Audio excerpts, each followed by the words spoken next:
Hello and welcome. I'm Chris Braitch, and this is the Seen and Heard podcast, a conversational series. I am an emotional health and leadership coach and co-founder of the not-for-profit Seen and Heard, which supports those seeking healing, connection, and systemic change. My vision is to move myself and the world around me towards connection and compassion. And each week, I will connect with amazing guests who are on their journey to bring about meaningful change in their own lives and the world around them. Thanks for being here. Let's get started. Welcome everybody to the Seen and Heard podcast, a conversational series. I'm delighted today to be joined by Andrew Young. Andrew is a teacher of social sciences and co-director of Pathfinder Teaching School Hub, TSH. Andrew's work includes the leadership, design and delivery of professional development across North Yorkshire and leadership of the TSH ITT programs, where they train around 50 new teachers a year with St John University. Having secured DFE approval for the Teaching School Hub Adaptive Teaching CPD program, DFE being Department for Education, over 4 years ago, Andrew has worked with hundreds of staff and schools on building an inclusive classroom climate. And his book, Adaptive Teaching, is out now. So welcome, Andrew. Hi there, Chris. Thanks for having me. There's a lot of acronyms to get through there already. Apologies for that. I had a read before we started and had a couple of goes, and I knew I'd trip over, so it was like inevitable. But all industries love an acronym, but teachers really love an acronym. We love it. Yeah, we love it, especially in the world of inclusion. Yeah, there's lots. Yeah, that's cool. Well, hopefully we'll unpack them a bit as we go along and put some colour behind them. But as always with these podcasts, I love to get a sense of who someone is and how things were for them as they grew up, what their formative experiences were, and what brought them to the work. So, I'd love to hear a little bit about how that was for you, Andrew. Great. Okay. Well, I'll do my best to a broad sweeping brush of things. I won't start from the moment I was born or anything like that. But so my lead into things to do with adaptive teaching, I guess, started really about 14 years ago. I've been teaching for 14 years. But my experience of school in itself, I struggled with school, had great home background, great supportive parents, always found school quite difficult in terms of learning. I think you pick up quite a lot of that, don't you, in terms of your lived experience, being on that side of things. The pivot change for me came when I went to sixth form and I had some fantastic teachers, and what I saw modelled from them was like how things could be. And it really ignited my enthusiasm and passion for a lot of subjects that I was studying. In particular, sociology was one of my favourite subjects.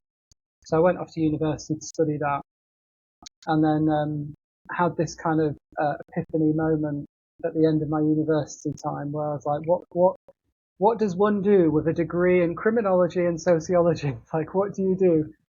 And I was reflecting on teaching and how I'd love to be able to engage with the subject in more depth, but also just to work with young people and have that opportunity to really support pupils to have like great lives. So that's kind of like my calling, if you like. A lot of people who work in education talk about their kind of purpose, that sense of vocation and calling. I definitely believe in that. I came into teaching. I trained in London in a school, and I've had a job in a school in North London. Worked there for about 5 years. Was very quickly fast-tracked from being a teacher of social sciences to being a head of year 12. So I took on a pastoral role where I was a deputy head of sixth form and I had responsibility for year 12. I look back on that now and I think that was too soon. Too much leadership responsibility too soon in my career, really. But I think I did an okay job of that, and I certainly learned a lot from the pastoral side of things. And then moved from London up to York. I'm from Bradford originally, so it's kind of close to the homeland to me. And I got a job as a head of social sciences at a secondary school up in York. Brilliant department, brilliant role. Loved to sort of pivot of pastoral into a curriculum-based role and learned a lot about things there as well. And then over the years moved into working in our teaching school that we have attached to our school. And I took on the role of being responsible for looking after our teacher trainees on our secondary course. We work with the university in York, as you said, York St John University. And then over the years of working with our teacher trainees and the early career stage of teacher development, I then sort of moved into designing and delivering more professional development, and then we became what's called a teaching school hub. And there's around about 82 to 87 of them across the country, appointed by the Department for Education. And our work as a teaching school hub is all about teacher development, support, and building capacity in the sector. So we've got better staff to have better life chances for our young people. So our role as a teaching school hub, which I'm now co-director of with my colleague Fiona, is delivering a lot of at-scale professional development for teachers and those working in schools, including support staff, from those that come into the profession all the way up to those crazy people that want to become head teachers and executive heads to train them too.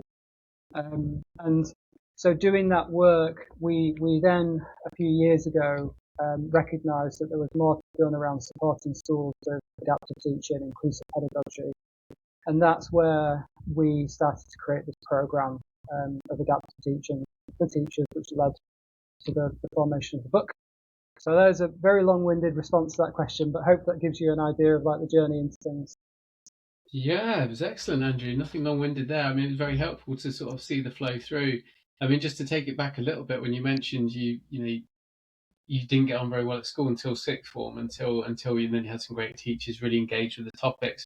I've got teenage daughters at the moment who are year 9. They're sort of going through the school system. We do a lot at Seen and Heard Schools in schools and education, and I've got a real interest in this. But what was it about yours? What was it that didn't work for you at school?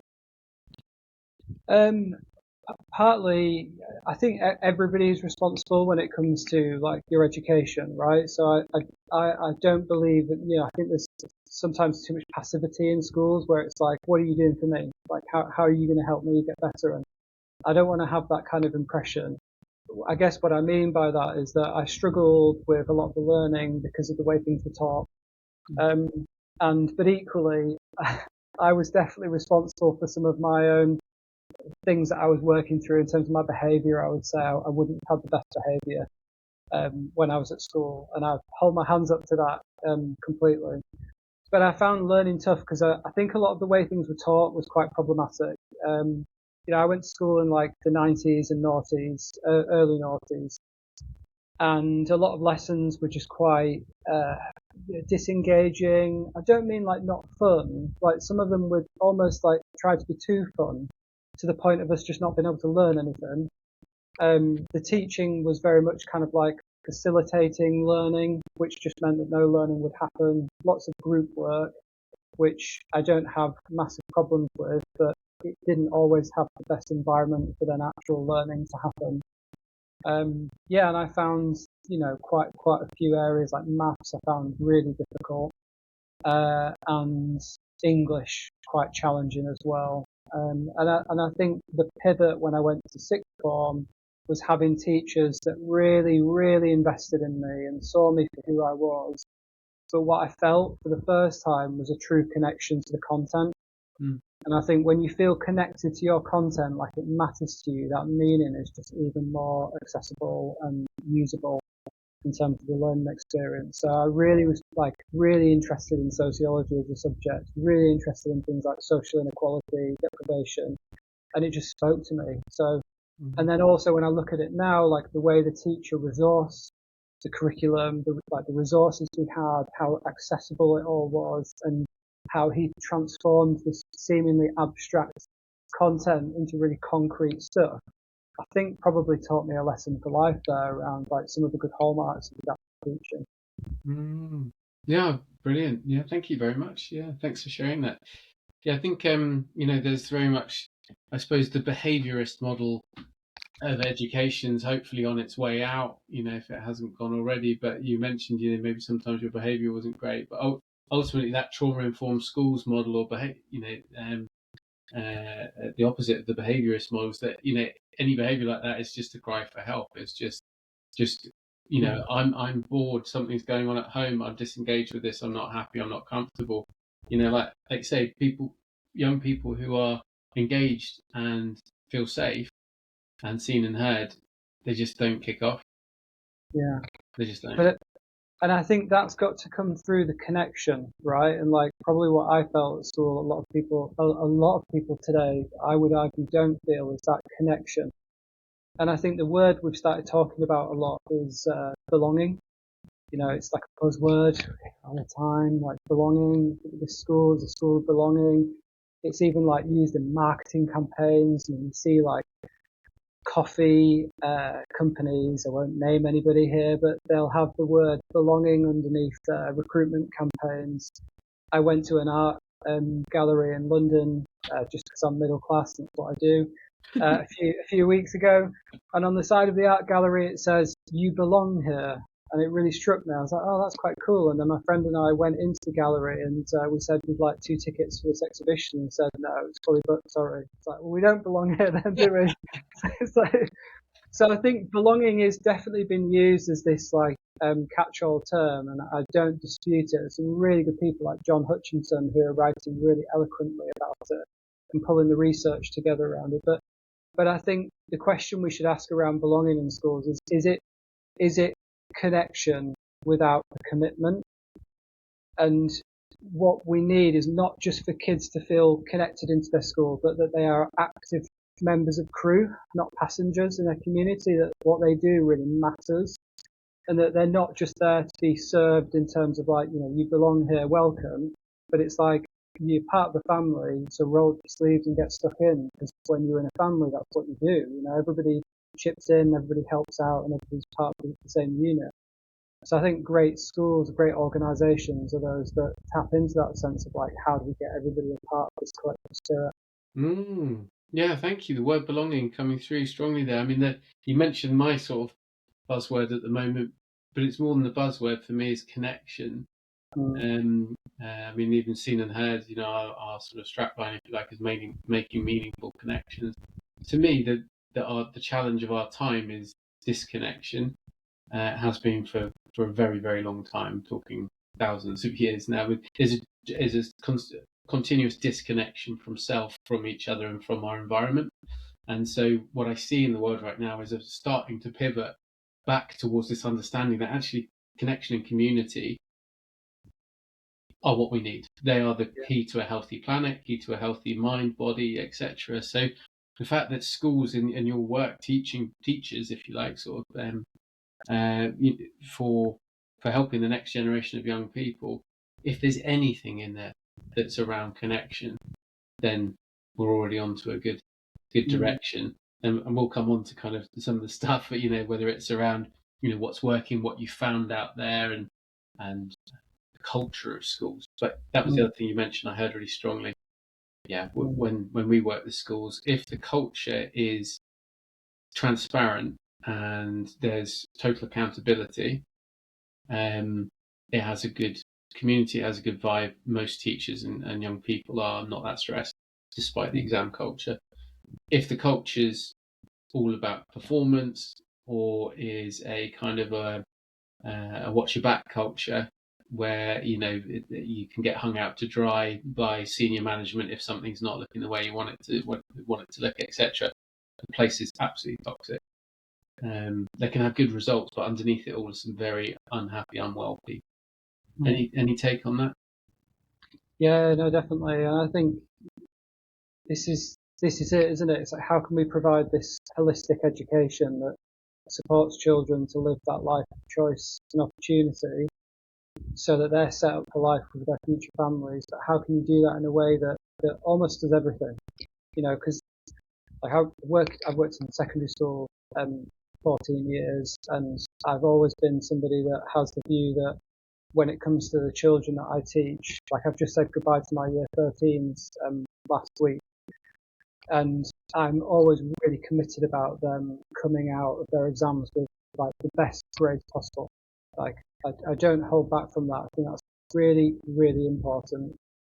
And that's just because we live in the world that we live in, and the system we have means that like exam results, they do matter and children need them. But I'm not prepared to do that like by any means necessary, in quotes, you know. I think children can come out with exceptional grades and still have exceptional pastoral care, leadership and support and love. Like, I think that is possible as well. So, like at the school where I work, we're really big on this, and the mantra that, so I spend half a day of my week teaching at a school called Archbishop Holgate School in York, brilliant secondary school. And the rest of the time I'm working across lots of different schools across the region.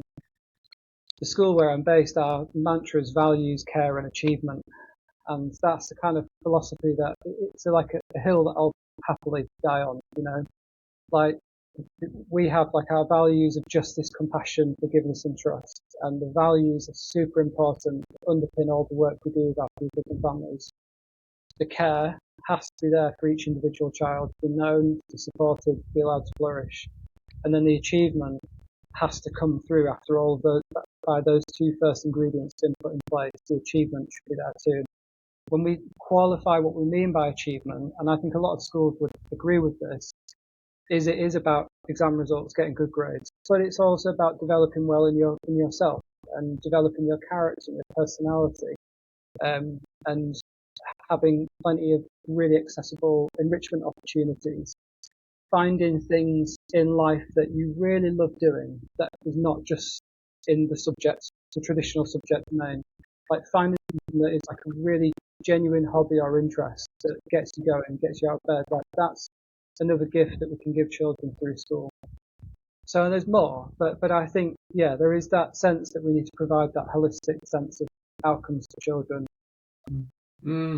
Thank you. Yeah, really, really clear what you're saying there. And, you know, I think I connect emotionally with a lot of it. Some of it I find harder, which is the exam stuff.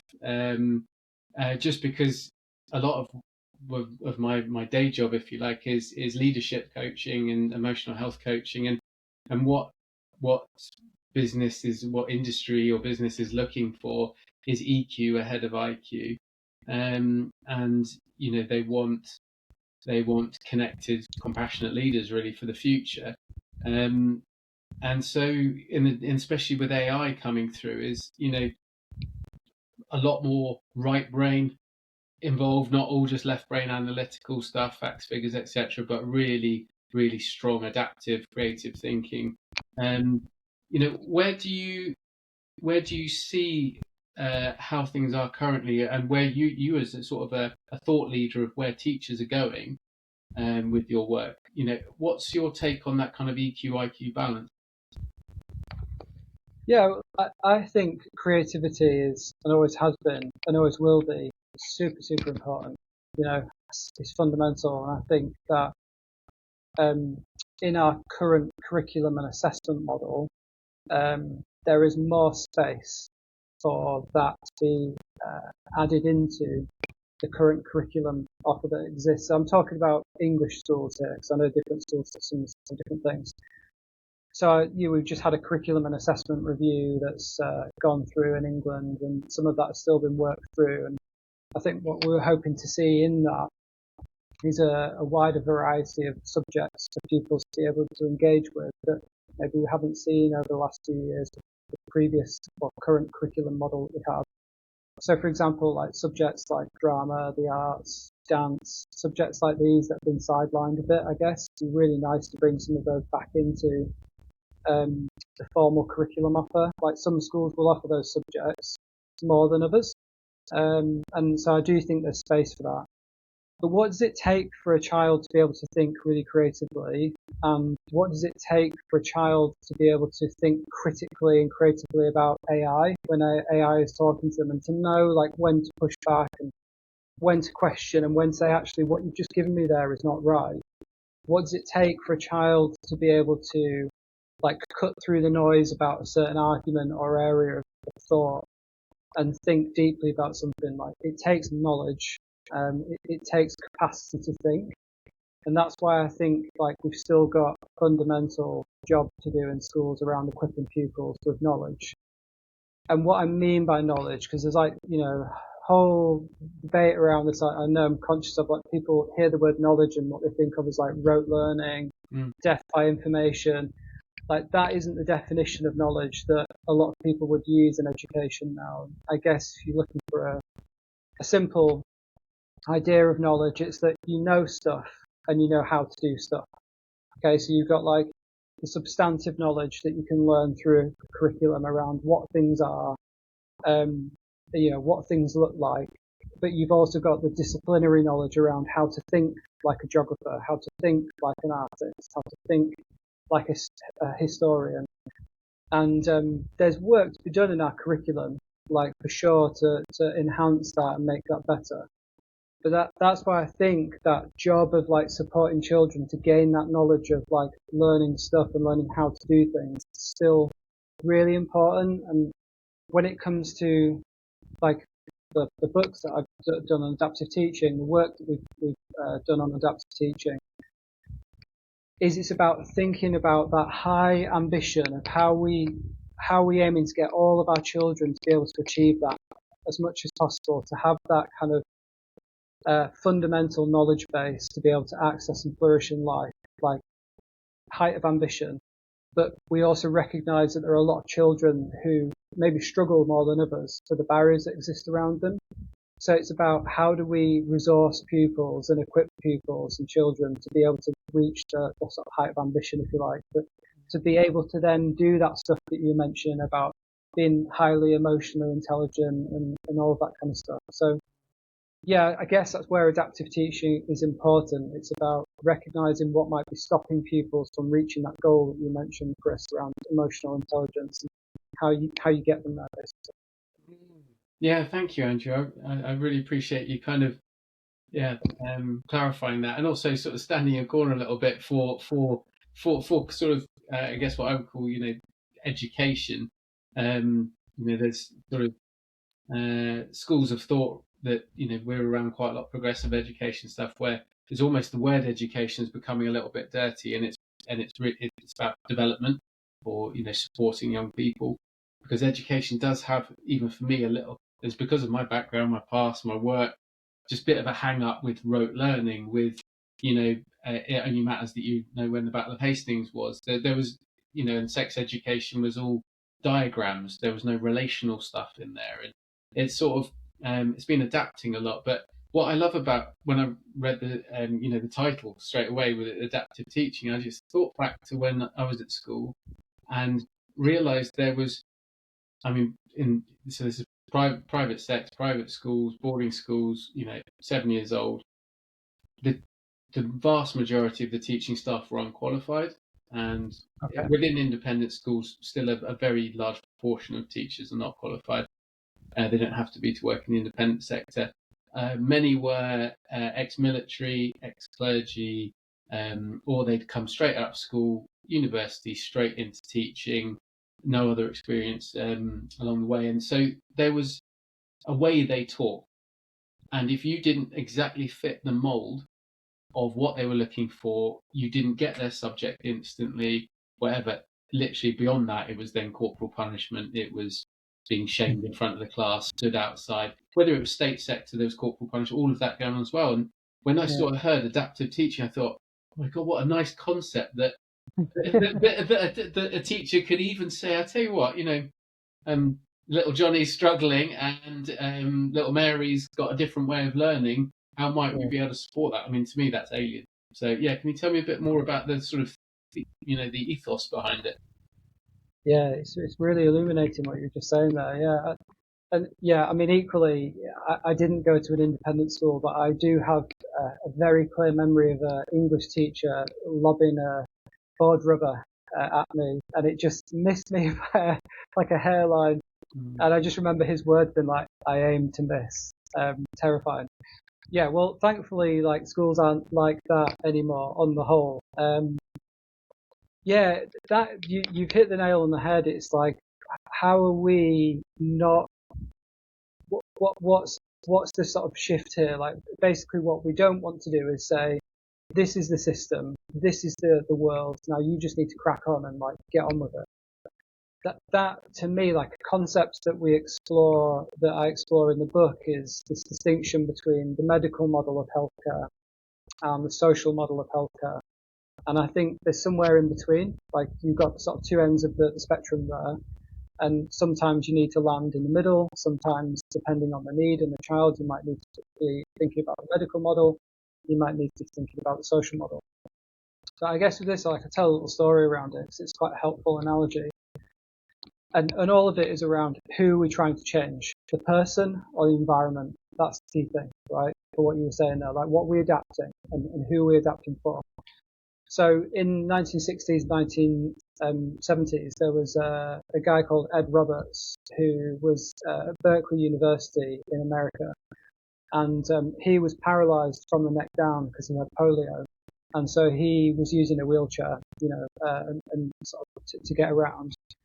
When he was at university, the access was an absolute nightmare, right? It's like, 1950s, 1960s, Berkeley, university campus, steps everywhere, not accessible. And so he decided to sort of say, this isn't acceptable. I'm a student here, I want to learn here, why can I not access the buildings? So what he did was just incredible. He set up this whole kind of movement of activists, of other people like him who were reliant on mobility support to get around. They called themselves the Rolling Quads, in quotes, and they did something which I think every teacher can think about in the classroom. And what they did is they looked at the curbs that would exist from the road to the sidewalk, as they call it in America, the pavement, and they literally smashed the curb, or they poured concrete to make it accessible for wheelchair use. So suddenly, what they did is they dropped that curb, and they made it more accessible, and access was achieved. Now that curb cut analogy is so powerful, and it's the kind of analogy that I always challenge teachers to think about, right? Like, what does it look like for us to drop the curb? Like, what's the thing about this? When you drop the curb, that is necessary for some, but it's useful for all. Because not only is that necessary for people like Ed Roberts to be able to access, otherwise they literally couldn't, but that is useful for all. It's useful for somebody that might be walking with crutches after an accident. It's useful for a parent with a buggy. It's useful for children who are not looking when they're crossing the road, which is all the time, by the way. It's useful for a weekend warrior that's had too much to drink, and that step is just suddenly not something they need to worry about. Like, it's not hurting anybody, right? So what we've done here is we've done something that is especially necessary and useful for some, but also helps everybody. And what you see there with that analogy is like this social model. It's like Ed isn't the problem. The person in the wheelchair, they are not the issue. It's actually the environment and the system around them that is the problem. And when we look at it in that way, suddenly we don't start to see the label and the disability and the person as the issue. The issue is actually the barrier that exists around the person. And in education, you start to see that everywhere. Once you sort of see it through this prism, like you get drunk on the power of the social model, and you're like, oh my word, like there's so many things that we could literally fix overnight. And then so many people who have learning needs or disabilities, okay, maybe those needs are still going to be there, but like at least the barriers are going to be reduced, if not removed. And suddenly access is there, learning is there, flourishing is there. All of that sense of belonging we were talking about, and connection, all of that stuff can happen once we just think about what's going on in our environment that can reduce those barriers. Mm-hmm. So when we're adapting, what we're thinking about is not doing 30 million different things for different children. We're looking at actually what here is going to be super necessary for some, but useful for all. Like in the classroom, in our curriculum, what will it take for us to drop the curve so that all people can get on, I love that analogy, and really I can hear your passion and in connection with that. I think it's spot on what you're talking about. Sort of some critics who may be a bit hardline on that say, oh, well, you're sort of lowering the bar really, but okay. You're not. You're allowing entry for all, and then those who are going to shoot off in a subject and become outstanding at it, they can go and do that. But it means everyone gets a grounding, everyone gets a chance, and I think in a fair society that has to be the case. Yeah, and that's the pushback sometimes you get. People say, oh, does this mean lowering standards? It's like, no, absolutely not. What we're doing here is we're looking at those barriers that are stopping people from learning, which by the way are like universal and useful. So, in teaching, people talk about this idea of like teaching to the top, in the sense of like, we've got to be pushing all children to reach the top of the curriculum. It's kind of like, all right, it works a little bit, it doesn't quite work. Sometimes what that seems to imply is that you're sort of mainly thinking about your more able, in quotes, pupils, and then you're disregarding the bottom 20% pupils that might be struggling. But like, here's the thing, when you're thinking about the barriers that exist around pupils, and you're especially focused on like that child in your class that is going to find this like harder than anybody else, what is it going to take for you to drop the curve for that child, right? What will that look like to support that child so they can succeed? Well, actually, when teachers do that, something amazing happens. Like, you start to really sharpen your focus as a teacher of like, oh my word, if I did this, they're going to be able to access this and do better. But actually, this is really making me think harder now about what it's going to take for this to learn properly, for me to teach this really well, like to teach this so well that everybody's going to get this, but especially her. Do you know what I mean? So like, if you're teaching writing, and this is going to help all children, typically in a lot of secondary schools up and down the country, teachers will be teaching some kind of like writing framework, like PEE, point, evidence, explain, or PEAL, point, evidence, explain, link back to question, like a little framework. Everybody needs that. Like, regardless of your ability, your background, like that's a pillar of learning, and being able to learn how to write properly. You need that framework to enable you to understand like how to get your ideas across, how to structure things. So that's a framework that's especially useful for that child that maybe has dyslexia or struggles with writing. Task initiation is really hard for them. They find it hard maybe to manage their thoughts. They've got ideas of words and feelings, but they can't really get it down on paper. But suddenly, by equipping them with this framework, you're giving them this way in. But that is equally useful for all your other children who also want to achieve to the height of the curriculum goal. And if they didn't have that either, they would be just as lost. So it's especially useful for that child that needs it the most, but it's useful for all, right? Brilliant. Yeah, really good way of explaining it. Thank you, Andrew. And, what we're talking about here is adaptive teaching. You've come to this having seen the landscape, if you like, for more than a decade. What did you see out there as far as challenges that teachers are facing to implement these kind of ideas, or the sort of changing demands of the classroom, if you like, of the students? Yeah, great question. Like lots of competing demands, really, I think, in education. I think that one of the things when we put our program together on adaptive teaching, which is like a year-long course for teachers to be able to better meet the needs of their children with certain special educational needs and disabilities, to be able to better meet those children's needs in the classroom, that program, we put that together back in 2020, 2021. What we were seeing at that time was a lot of early career teachers coming through with a lot of head knowledge of this stuff, because the curriculum had just changed for teacher training. I think some really good tweaks were made around how we support teachers in the formative years of the profession. And the government introduced this thing at the time. It was called the Core Content Framework, and we had one for the Early Career Framework as well. So basically, for teachers in the first 3 years of the career, they had this curriculum. There's this minimum entitlement of what teachers were expected to be able to know and do in the first 3 years. That had never happened before. So it was a really kind of welcome introduction, and it's since been tweaked. And we're seeing some really positive results on that. But what they were learning, these early career teachers in the framework, was where they were learning a lot about SEND. They were learning a lot about special needs, disabilities. They were learning about the concept of adaptive teaching and the kind of stuff I was just talking through there, like what that looks like. But the challenge was you then also had a teaching profession where 50% of us were people like me that have been teaching for more than 10 years. And when we were trained, we weren't trained into adaptive teaching. And all of this stuff was a bit of a bolt on. at the end of everything. So it's like, oh, you've been learning about teaching. Now, why don't you think a little bit about special educational needs? And it would be like, half a day in a year-long course or something.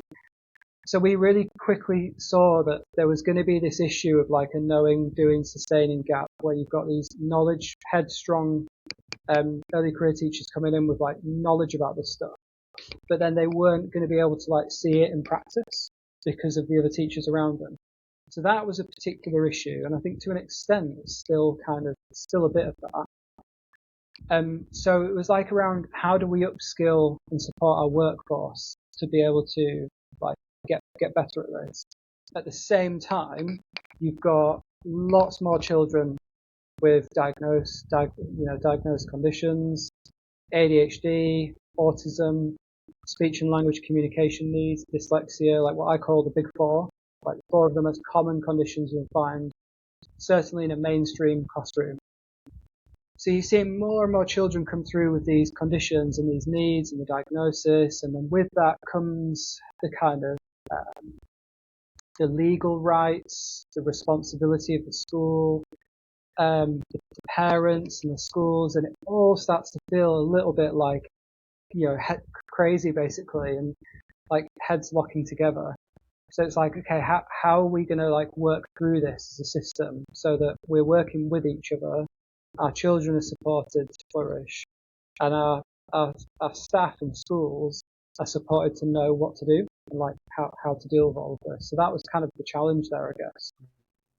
Yeah, thank you, Andrew. There's a couple of things in there that I'd like to sort of do a bit more on. The first one, so one thing to remind, just to come back to kind of SEND, but also really emotional well-being in classrooms, trauma-informed classrooms, etc. We'll come back there. If I forget and go off, maybe you can help pull me back. But you sort of, you said recently newly qualified teachers coming into systems. What I hear most often from teachers who, the absolute vast majority are a very well-meaning, passionate bunch of people. It's a bit of a calling. It's not a gig. I mean, being a teacher is too hard to sort of call it a gig. But they are utterly ground down by the system and pretty burnt out by it. And a lot of that is they're trying to implement progressive ideas in institutions, state and private, where the people at the top of the institution, so SLT governors, may not always be of that mindset, that era of training and backgrounds, etc. And it's just this constant sort of top down, bottom up clash where it just leaves everyone burnt out, nothing gets done.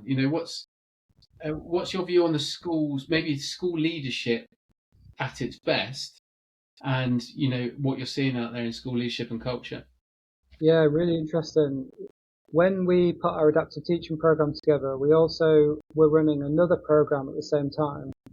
So concurrently to the adaptive teaching, which was, if you like, bottom up. It was for the teachers, the support assistants, teaching assistants. In terms of the top down, we had a really effective sort of distributed leadership program that we ran. And we ran it across about 130 schools in the end. And it was called the SEND Champion Program.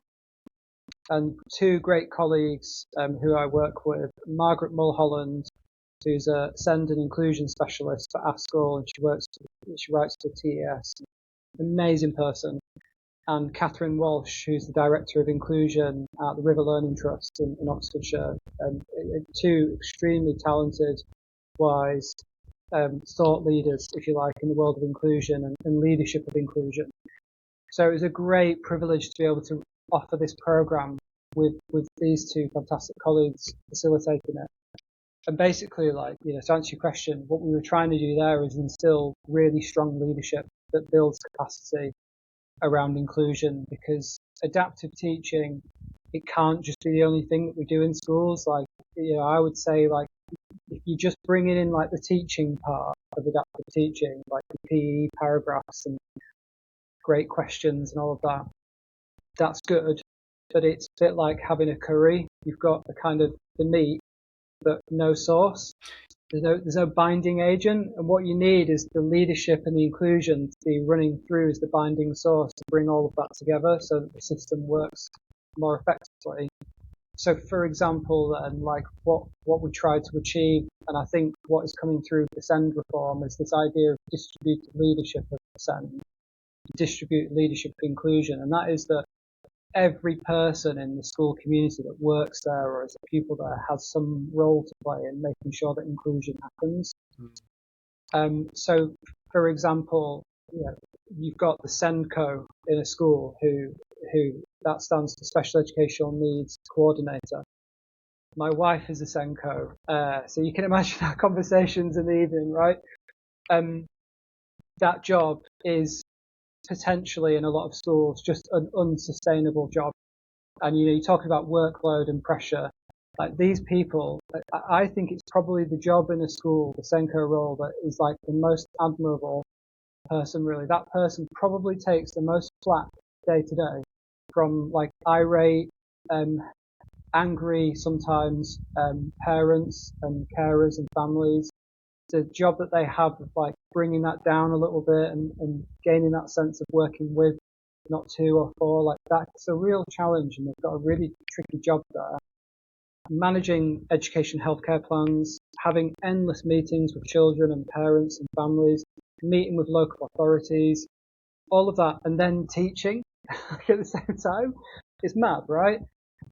So, and like the last thing I'll say about the SENDCO role is, if you think that you're a big school and you've got a sort of a selection of children with education healthcare plans and children that have additional needs that maybe don't have an education and healthcare plan but do have an identified need, maybe you're expected to run somewhere in the region of 500 to 600 meetings a year just for the sake of those pupils. And that's because you've got statutory, termly meetings that you're doing, or a yearly meeting for the EHCP, 3 meetings, so 1 meeting for each term for children that are on your additional needs register.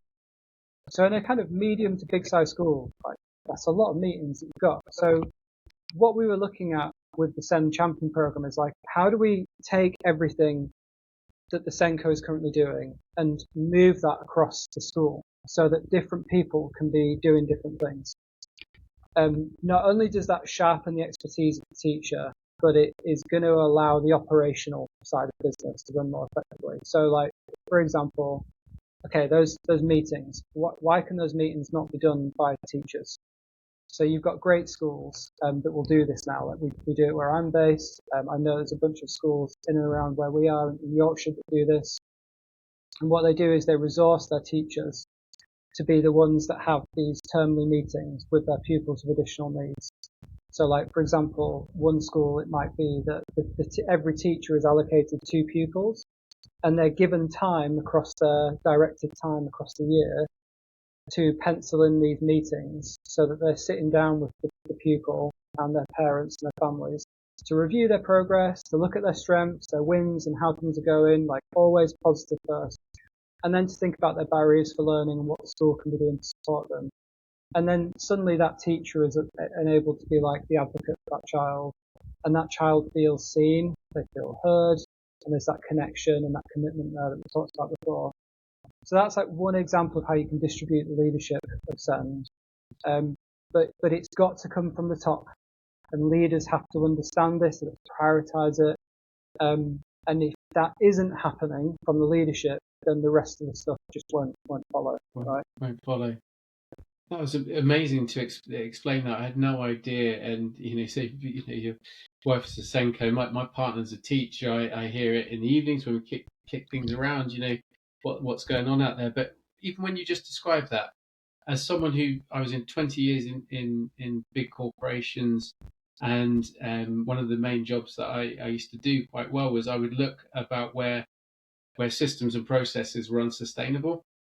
And what you just described there, I just went straight away, red flag, cultural problem, unsustainable system.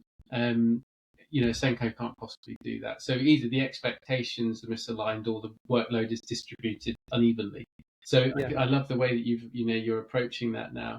And we did a podcast with a wonderful woman called Joanna Paval, who wrote the book Kind Leadership. I believe it might be another one from the Crown House Publishing stable, but she's one of those examples of a school leader who's now taking this message all around the world, where compassionate leadership, kind leadership, inclusive leadership, with small moments, lots of breaks in the day, lots of quiet time, downtime, as well as curriculum, and really just an ethos of inclusivity. What it does, it shares that load. It drops the curbs, as you said, and I'm just really moved that this is happening in education. There's always going to be people, must go further, faster, but it's like a battleship. It does take a while to turn. Oh yeah. And speaking of turning it, what resistance do you meet, and how are you overcoming it? Or is this an open door now? People get it. They're like, no, this has got to happen. Yeah, that's a good question. It's one that sometimes people ask around. That example I've just given is like, what does this mean for teachers' workload and that kind of thing. I think it's interesting what you said about compassion, because, like, for me, when we are allowed this time to connect with our children and their families in this way, like the compassion just increases. Because I think education is like the healthcare system. Sometimes we can experience, like, we can all get a bit of compassion fatigue. You're working with kids, what you're doing is like intrinsically, like innately good stuff, right? But it's easy just to fall by the wayside and start to become emotionally detached, just as it can happen in other areas where your job is essentially helping people every day. So like when I sit down with the child that I meet with once a term, I bring in a whole family. We've got to know each other now. So like the last time we met, she came in with her brother, the pupil, her dad, and they brought in some baklava, some Turkish food. And they said, last time you said you really liked this, so here we go. So we literally were like breaking bread together and eating food. Not good for the hips, because too much sugar. But it was amazing. And actually in that meeting, I also pulled in one of our attendance leads in the school so we could get into the attendance concerns that we had around this child and how we could help her. So there's this real sense of like the team or the family around the child. And that just like it just increases my level of compassion for like that child and actually why I do what I do. And then you suddenly think, well, flipping heck, if every teacher is doing this around the school, we've got 1,800 pupils in the school, and if every teacher is doing this, and this is just a way that we've systematized compassion, and we've created that avenue for teachers to learn more about the hidden lives of a lot of our learners. So the pushback people might have is like, what about workload? What I hope I've demonstrated there is that this isn't just about workload, it's about working conditions, and that what we're able to do by better equipping our teachers with these opportunities is we make the workplace a better place to be. And I think that's really important. Excuse me. But you've got to be able to give teachers time to do this stuff. You can't have everything. You've got to, and that's why like great schools will create the system that allows teachers to be able to do this kind of work.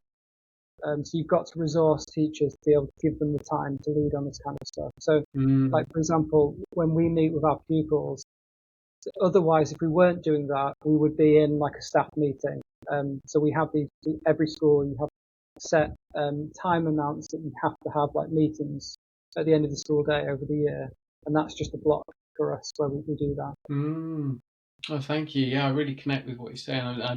I'm getting excited about the way things are moving there.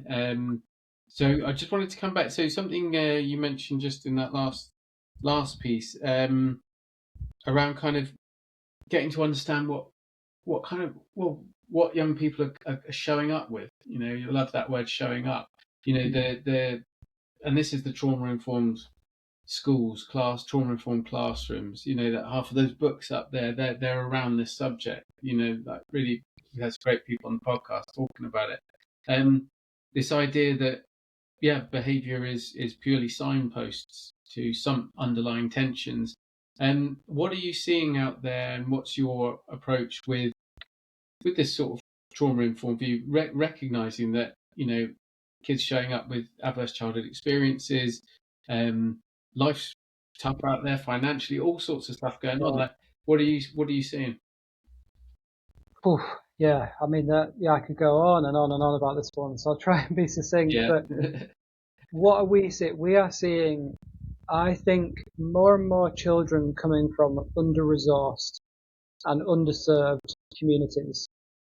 So, one of the biggest problems we've got at the moment in our society is poverty.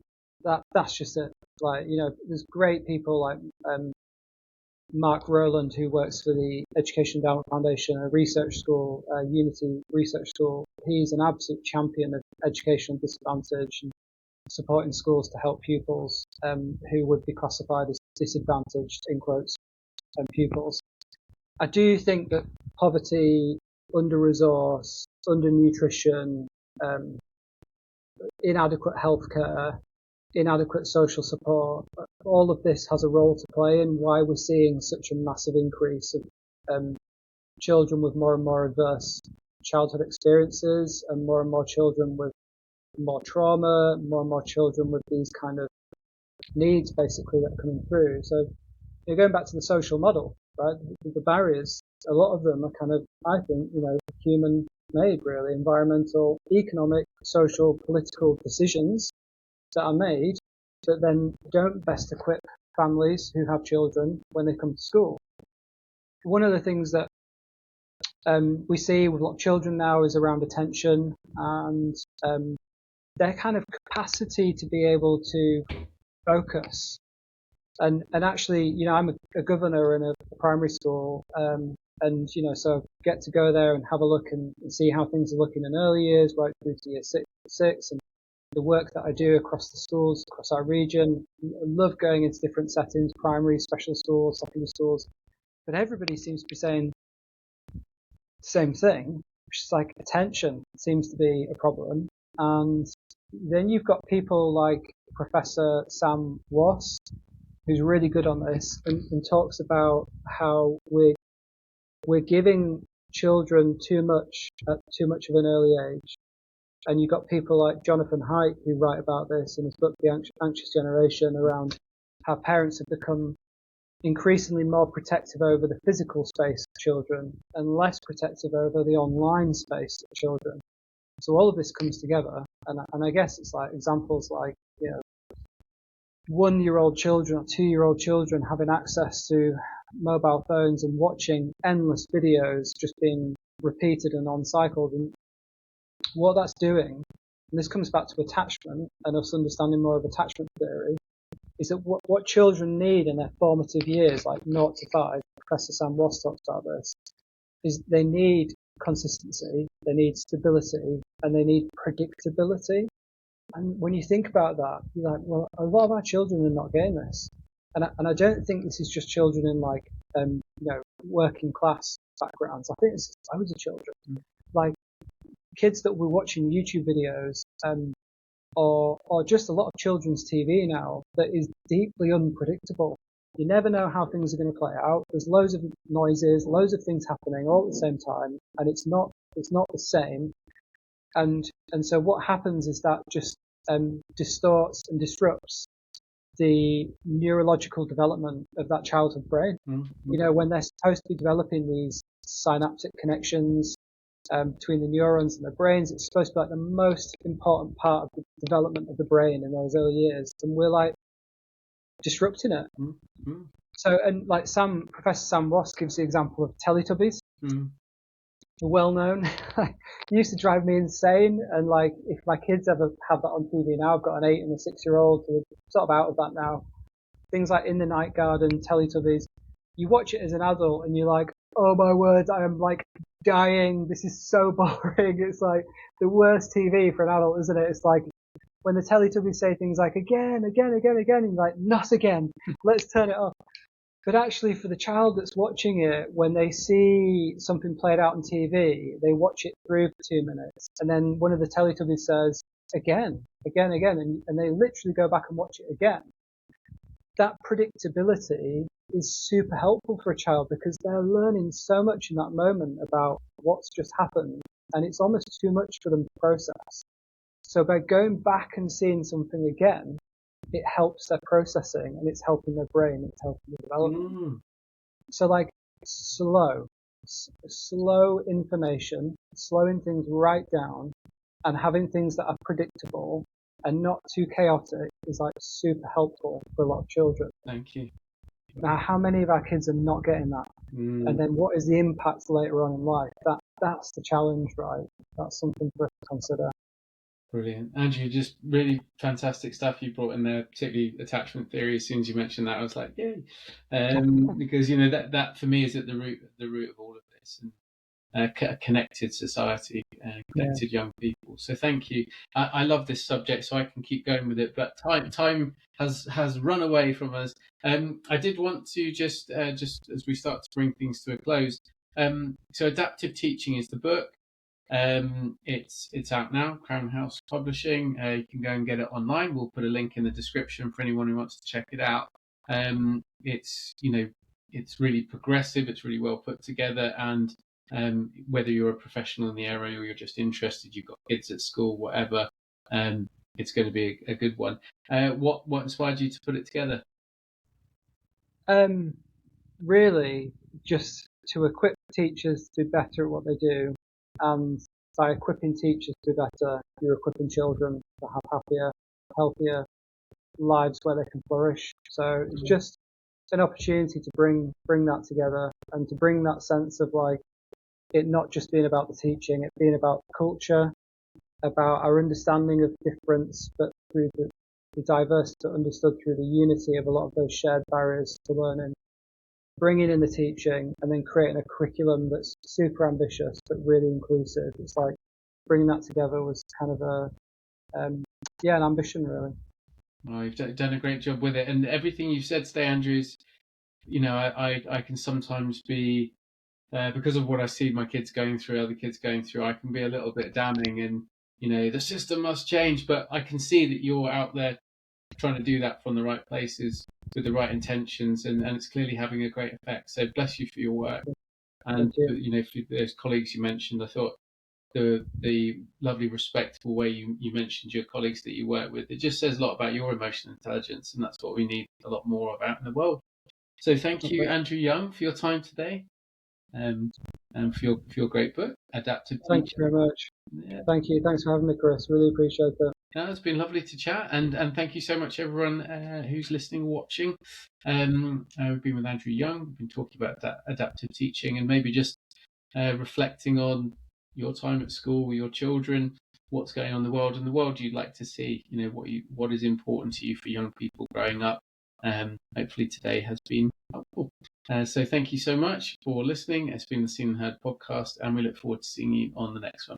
Bye for now.